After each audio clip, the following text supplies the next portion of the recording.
7:36, time to focus on business now. Richard Southern joining us this morning. Richard, another drop in the price of oil. What's driving crude down this time?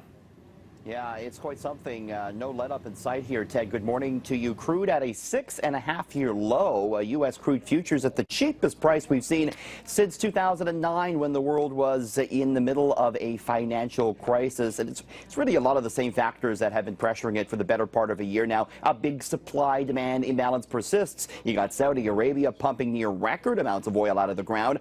U.S. drilling rigs have been starting up again in the past couple of weeks. All this when you have a Chinese economy that's slowing. So big demand-supply imbalance. You also had China reducing the value of its currency, therefore making crude more expensive to Chinese buyers.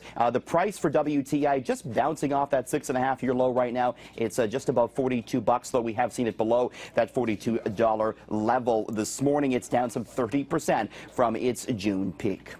TSX, I should mention, up 27 points here at the open.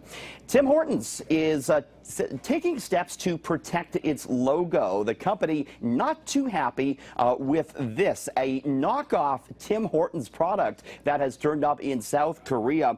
This is Tim Hortons instant coffee that was spotted by a Canadian who was visiting South Korea. Tim Hortons says, you know, they're happy people want to imitate their brand, but of course they want to protect their intellectual property.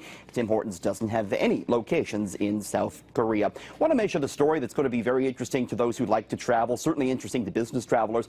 The world has a new longest commercial flight. It is Emirates Airlines that are starting up now a route between its hub in Dubai and Panama City, Panama. It's going to be 17.5 hours, and that'll take the title of the world's longest flight away from Qantas, which currently had it from Sydney to Dallas. Finally, more of us are running after the ice cream truck these days. Ice cream sales are rising, and it's not just because of the heat.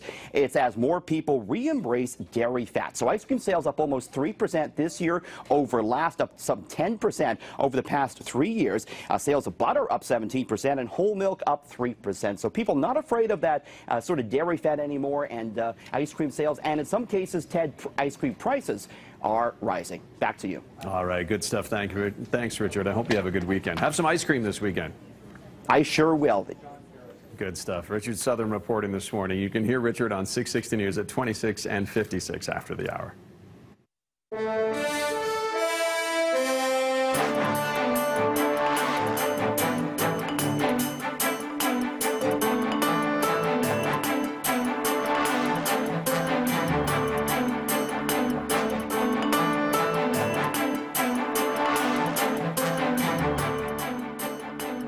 BT's Market Report is brought to you by 660 News.